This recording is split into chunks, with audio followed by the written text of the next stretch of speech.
A tourist town in Italy imposes a tax on any visiting dogs. A woman scam artist is sentenced for trying to sell off Elvis Presley's Graceland. And the city of Aspen is making major improvements to Glory Hole Park. These are the weird stories on Weird AF News, the only daily weird news podcast in the recognizable galaxy. I got 3 kinky, strange, offbeat, bizarre stories from around the world for you, my sweet, sexy listeners. Here we go.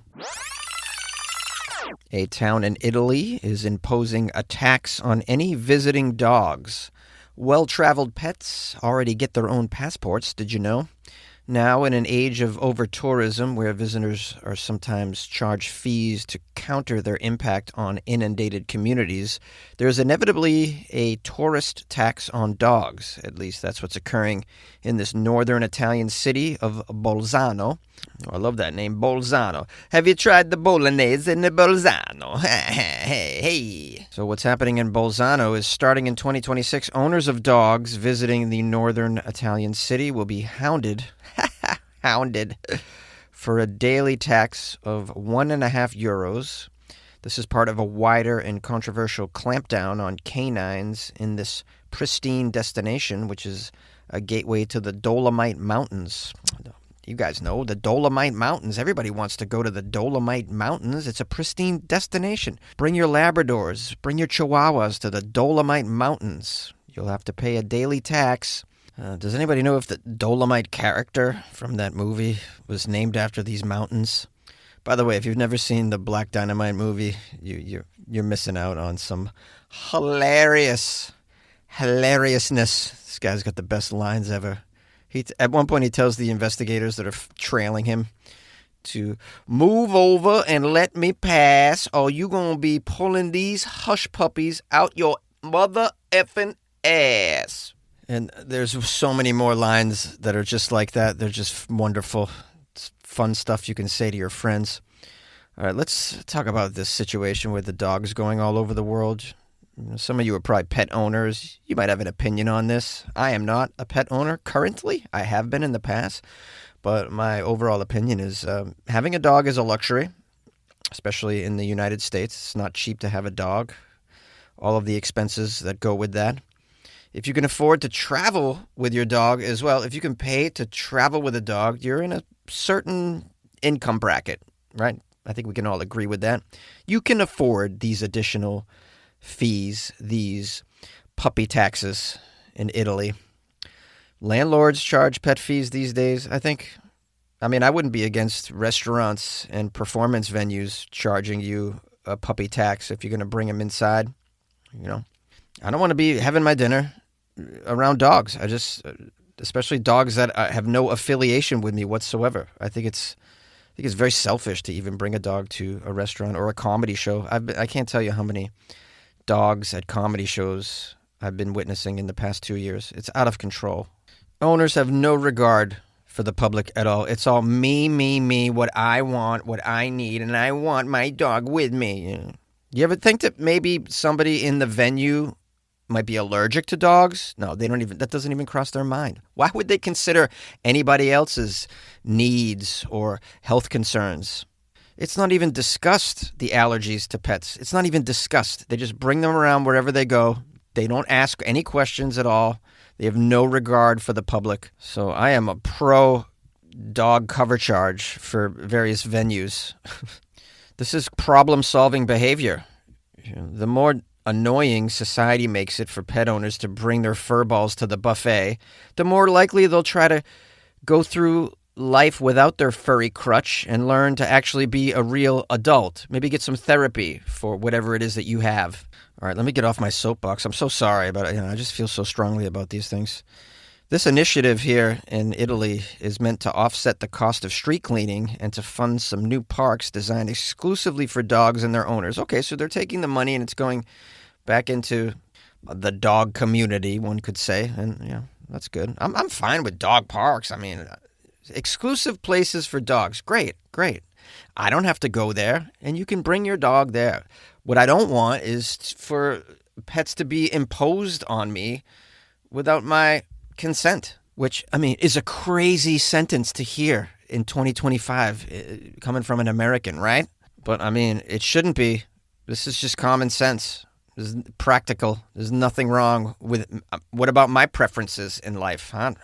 My preferences aren't considered. I paid to go see the movie. Why do I got to sit next to a dog? Now, the article says this dog tax comes on the heels of another very contentious measure requiring owners to pay to have their dog's DNA registered so that uncollected droppings can be matched to the culprit and fines issued to dog owners. Dog owners who fail to pick up after their pets currently face penalties of up to €600 per violation.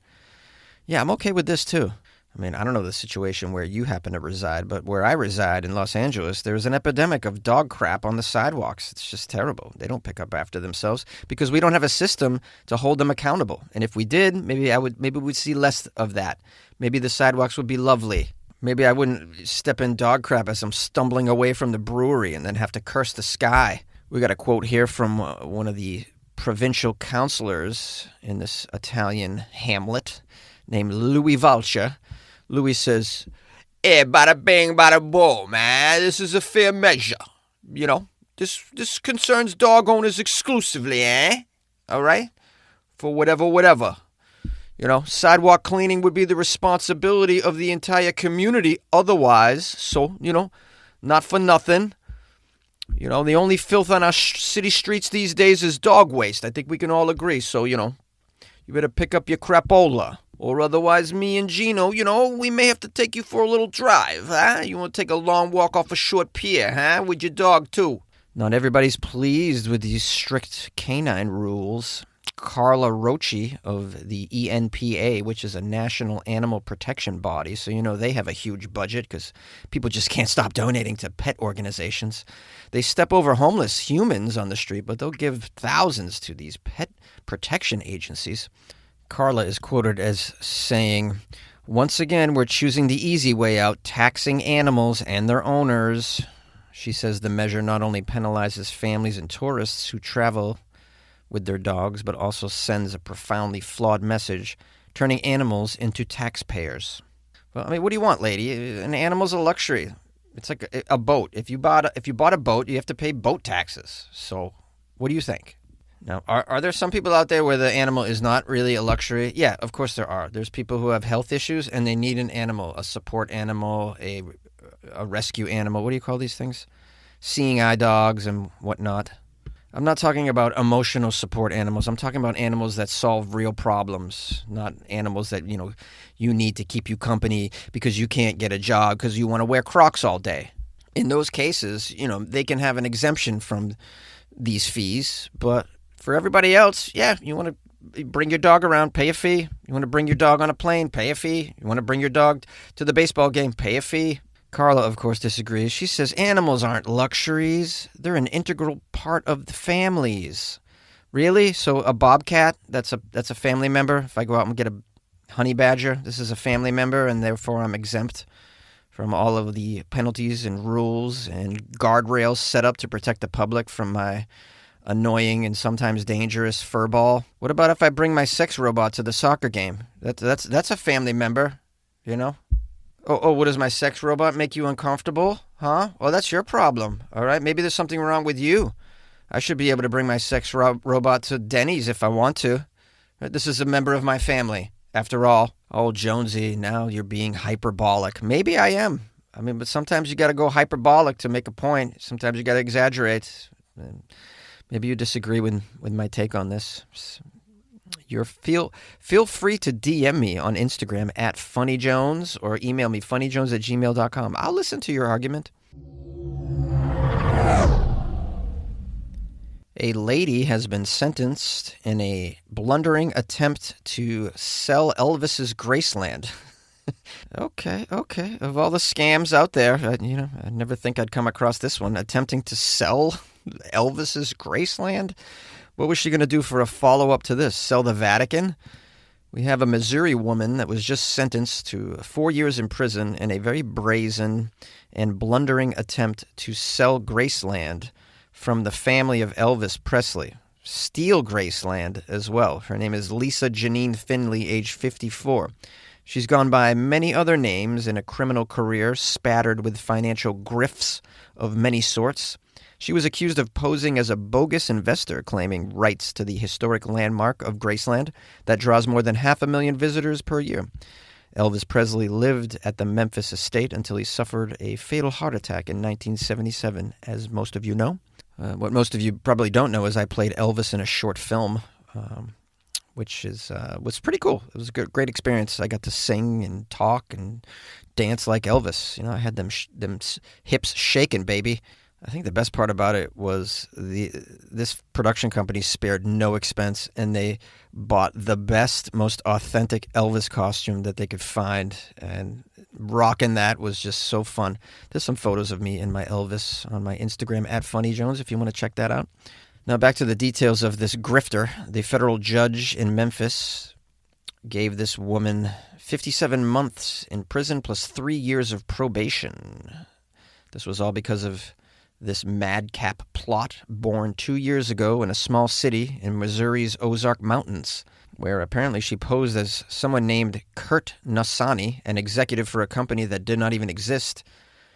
She began emailing lawyers for Presley's granddaughter, actor Riley Coe, who'd become the sole trustee and owner of Graceland following the death of her mother, Lisa Marie Presley.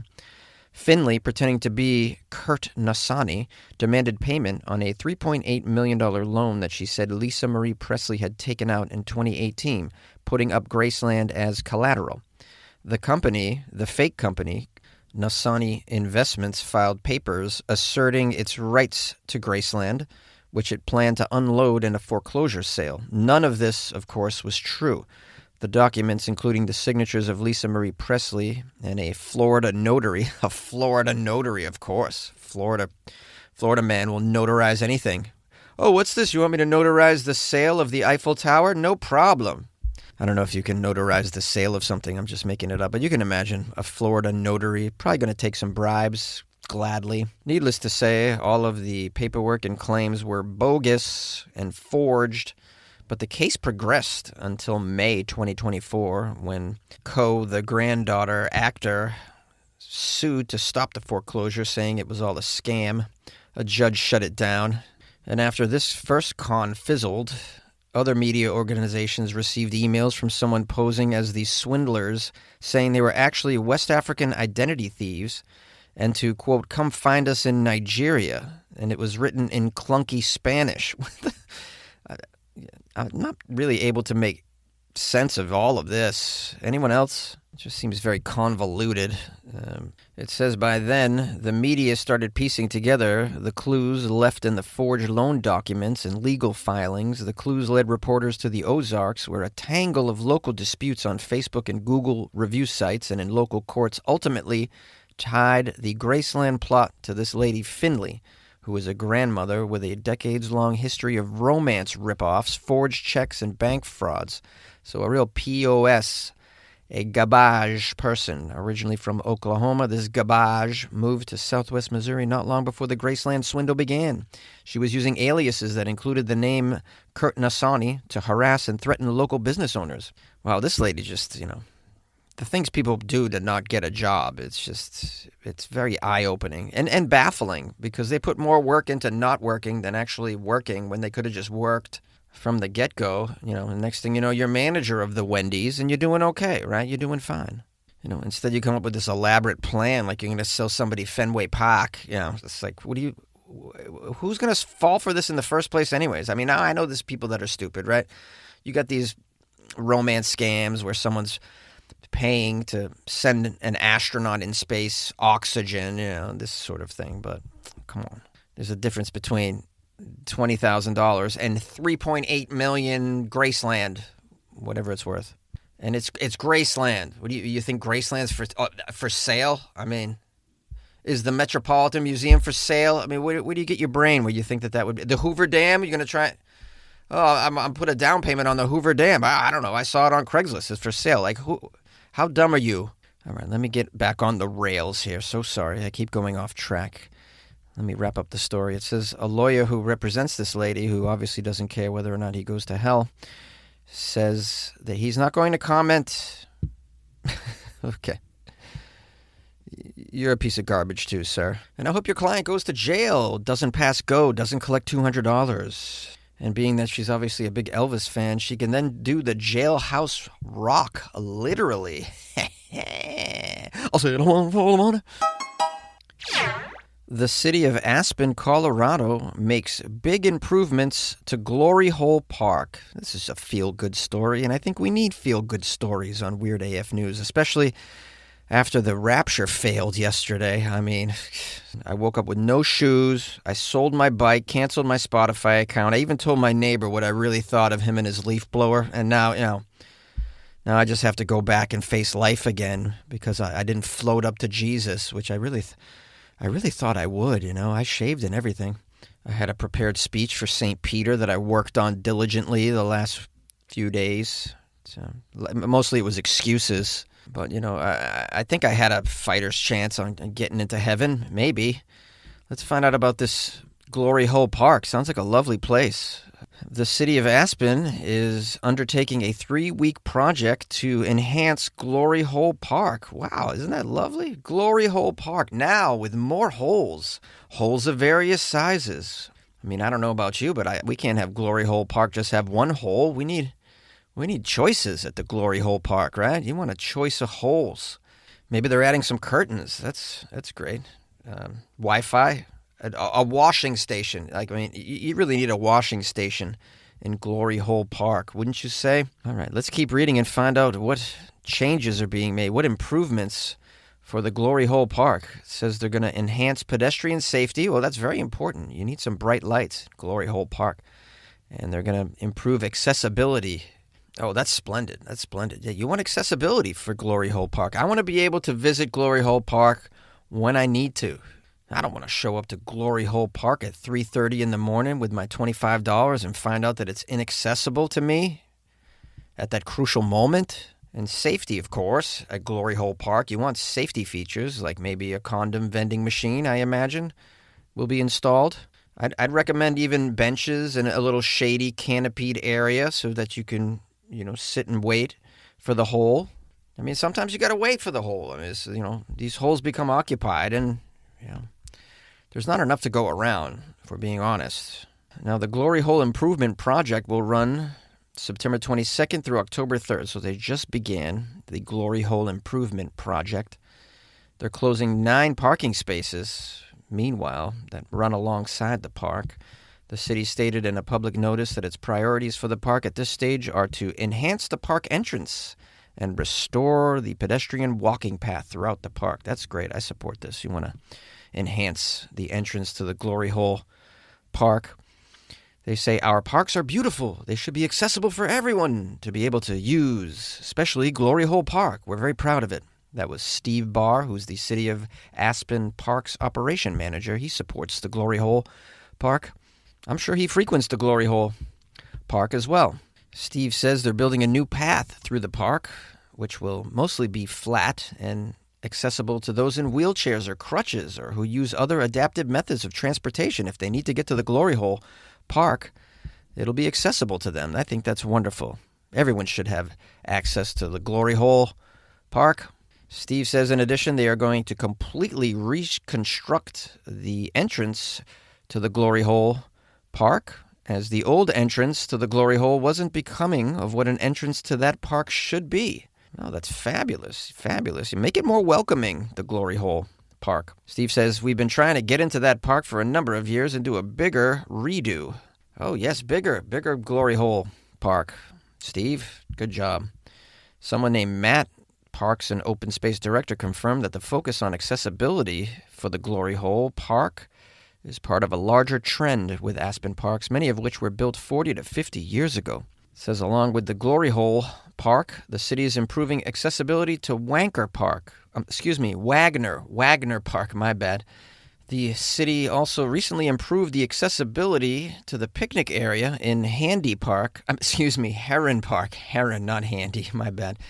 And they actually improved the archery range at Coitus Point Ranch. My bad. Cozy Point Ranch, not Coitus. I keep making mistakes in this one. Hello, my friends and loyal listeners of the Weird AF News podcast. Thank you for spending some time with your buddy Jonesy and the Weird AF News Daily Weird podcast. Couldn't do it without you. Could not do it without you. I'd be speaking into an echo chamber if you weren't here. Appreciate it. There's a couple billion podcasts out there, so you chose to spend some time with this one. So I just want to let you know I appreciate your time. I'll keep this outro very, very brief.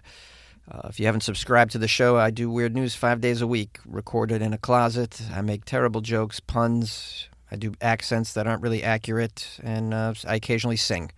That's what you're getting here. You learn something, and you can laugh at the world as it gets crazier and crazier. As we spiral into insanity, you can go down with the Weird AF News. It's a great way to spend our remaining time on this earth as we trickle toward a laughable Armageddon. And while we wait for the next rapture, which might be maybe next spring, I'd imagine. So I'll gear up for that. I'll have to get a new bicycle by then, but I'll work it out. If you would like to support the show because you believe in what I'm doing here, and you can't even wrap your head around the fact that a guy would sit in a closet 5 days a week for very little money and do this, and then you want to show appreciation for that. You want to make a nice gesture, well, go to weirdafnews.com. That's my website. You can click on the Buy Me a Coffee banner, or you can join the Patreon from there as well. Click on the Patreon banner. And, get involved. Or don't. Just be you. It's a big win if we just get up every day and put our 2 feet on the ground, right, guys? I mean, that's where we're at, right? It's a good day when I don't have acid reflux. That's a great day. Love you.